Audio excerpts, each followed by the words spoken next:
we are loaded up. I just emptied her out, scraped some creosote out. Gonna go some applewood chunks in here. I got some hickory and applewood mixed in through the chute. Starting off tonight with some big bone-in strips. You want to reverse sear. And later tonight, I've got a 10-pound shoulder I'm going to throw on there and monitor through the night. So I need to fire it up. I'm out of tumbleweeds, so I need to try a different trick. And it'd be nice if my lighters were around. There's a little oil. There's a lighter. Must have. Put them in the very bottom, of course. So, a little towel, a little pan, and let's see what happens here. I have not done this. I've done the paper towel with some oil in it, but I have not done the pan cooking spray with canola. This tends to, I use it to spray the grill with a little seasoning every few cooks. See what happens here. That's probably good. And if I had a tripod, I'll let you see what's going to happen here. Hold on. Alright, twist it up. Let's put her inside. This stuff in it goes in easier than a tumbleweed, that's for sure. Get there. The inside. Get a little fire. Tranquil says, persuade her. This is, can you please maybe? And that's lighting up. And let that go 30, 60 seconds. See what happens. No bets. Later. Okay, it's just a little bit of sprayed oil on there. Going on about a minute or so, I guess. Enough time for me to grab my power pack, plug up the grill, and turn it on. So I'm at 99%, starting at 5:30 in the evening. So I'm hoping I'm going to run this bad boy till tomorrow sometime, until the meat is done. Wanted to take a peek at the top of the hopper. Thanks to the Facebook groups, I don't know where you read so much. I did clean the creosote out of this thing, scraped it down, took a look at the shield wall around the heat insulation. Looks like I got deterioration and everything, but I didn't stick my head in there. I'm gonna let it roll. But from day one, I've been running some foil on top of this bad boy, so you can see the shape the top's in. There's some stuff coming off. That's okay. I probably need to put a little oil on that. Not gonna happen today, but damn near mint condition for the top. Gaskets are in good shape. No sticking, no problems. So, on that, close her up. Close her up here. And let's see if we set a temperature. 225, what the hell? Let's see how we do. Let's keep it on temperature. See how quick, see if we go up. This is a fresh hopper. I dumped what little bit I had from the prior cook and scraped it out like I said, and I've got it layered with I got some hickory, an apple in the chute, and a couple pieces of apple in the bottom. But look at it, we're already climbing. Let's set the timer. See how long that takes us to get to 225.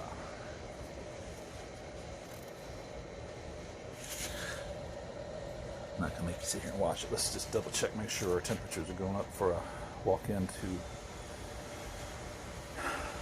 get the steaks out.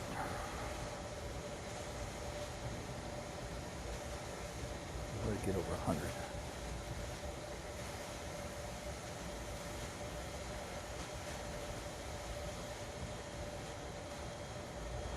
Come on, baby. There we go. One more.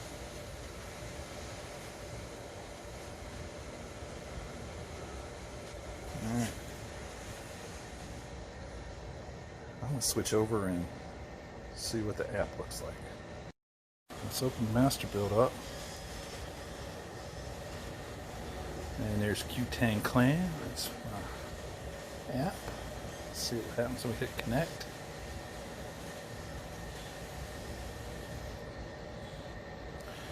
Alright. Remote. Okay, we've got the Wi-Fi symbol on the top. We're connected. 107 on the app and 107 on the controller on the grill. Swipe left and right. Switch between the screens. 108 going up.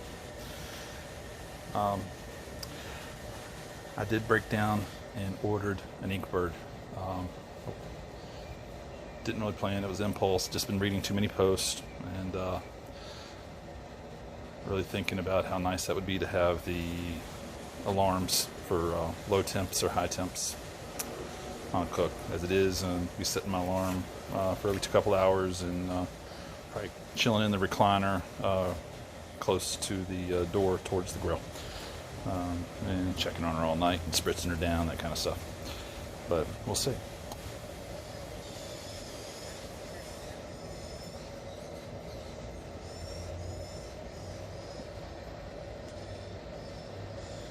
Yeah, so we begin. It's bone-in strips. No clue on their provenance. Weren't expensive, weren't cheap. But the label didn't really say what they were, which probably means they're probably the cheapest, but definitely not prime. Anybody's guess if they're choice or worse. But hey, we're gonna find out. If they're not really good, cut them thin, make some fajitas or something out of them. But we're gonna reverse sear. Grill is good at 227, so we're gonna throw them on, put a probe in there, look at pulling them around 110. Crank this baby up to 600 and do some searing. Later. Okay, overshot the temperature I was wanting, so pulling them off and then get ready to crank this thing up to about 600 and go for some searing. Later. Okay, getting ready to tent these guys while the grill heats up. That was the downside. Looking tasty. Looking pretty good. For scale. See.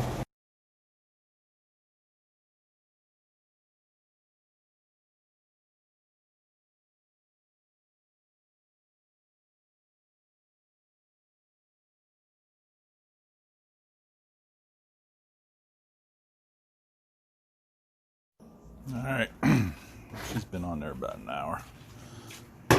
Timer, I didn't remember to set it, so it's really been over an hour. I don't know how long it was on there, 15, 20 minutes before I set the timer. Running 235. So I've got a catch pan and drip pan in there, and from people's comments, they seem to say that impacts the heat and all that, but I don't have a Inkbird or something else to monitor ambient temperatures and all that stuff and everything. But I did bite the bullet and buy the Inkbird Wi-Fi model, $99, loaded with probes, grill clips, that kind of stuff. I just couldn't resist. I kept reading about it, and the geek in me pretty much required it. So $99 I can swallow. 200 plus for other things, I don't think so. You know, if this controller shits the bed, well, I might switch over to like Fireboard Drive or something like that, and run this contraption on something like that. But let's see what we're looking at. An hour in, an hour plus. Man, I got the headlamp going here. And I got lousy lighting out here where we are. Though the vast amount of rub. It's vinegar and water, apple cider vinegar and water, 50-50. And I do it on the front and this vent in the back. Get a little bit on there. How about that? I don't know if you saw that. I do another swipe. There you go. Just like that.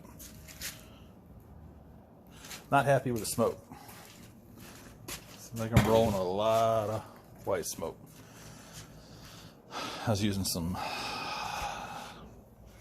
I don't know, no name brand apple chunks in there, and some Brinkman hickory chunks I had.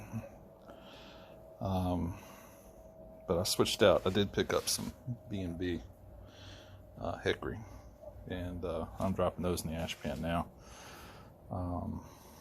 But it seems like, I don't know if it's just the night and the light or what, but smoke seems kind of thick.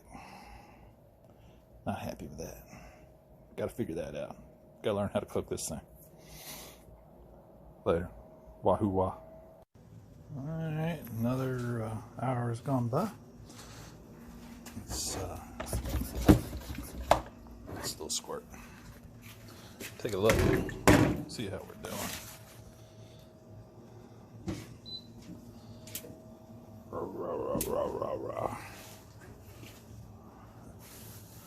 Now you see on in the rub I've got not granulated, but that's in there too. Minced garlic. See all those white spots? Those are raised spots. And minced onion in there. And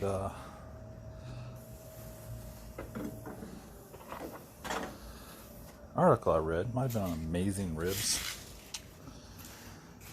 talked about the dynamics of smoke and the chamber and the interaction.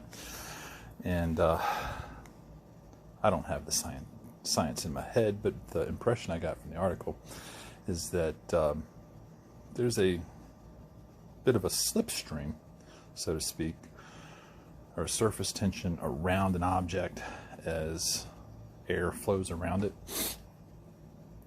Think about the wind over your car. When a bug goes over, it doesn't splat your windshield, it just kind of hits the air and flows right over it. So smoke doing the same thing over a smooth surface.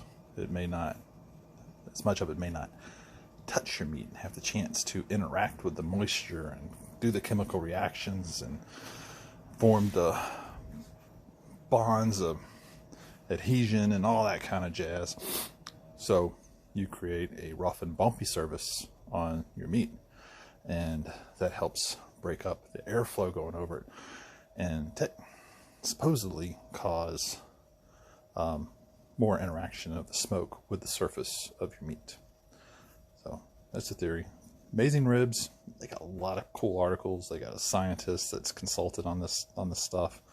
Sounds legit. Sounds like good science. I enjoyed the reads. But check out Amazing Ribs. Got some pretty cool articles over there. Whatever you think of the guy that started it. I've seen people love him and seen other people that throw him under the bus. I don't know anything about him besides what people are saying. So, alright, I think I'm going to go in here, take a little nap, and come back out here another hour. Holding steady. Later. Wahoo wah. Alright. 121. Just after 3 hours. There's some smoke rolling out of there. I don't know what color it is. You can see it a little bit. Little pump. for the vinegar and water. Not getting any drippings yet. It looks like it's starting to want to do something.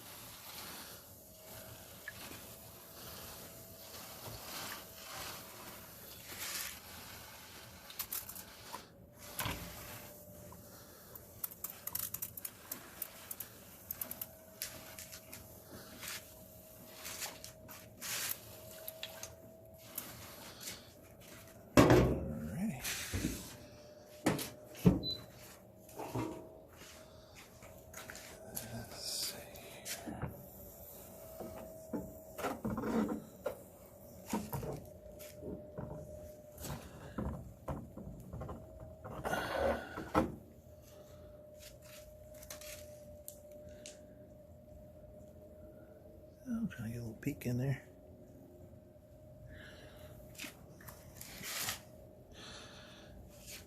Alright, I think I'm ready for a nap, people. I'll let this go for probably the last wood edition. What is this crap? I don't know if I'm going to use that.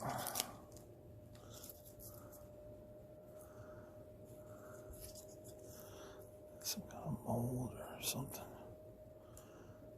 I ain't gonna use that piece of wood. I don't know what that is. Let's see what this looks like. Oh, there's nice coals, man. Let's drop it over there. Let it roll. Boy, it's pretty. Love fire.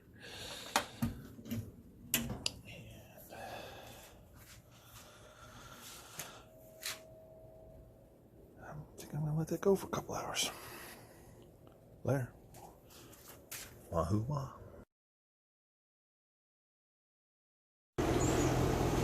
Alright, before I take this butt off, this damn thing's been on here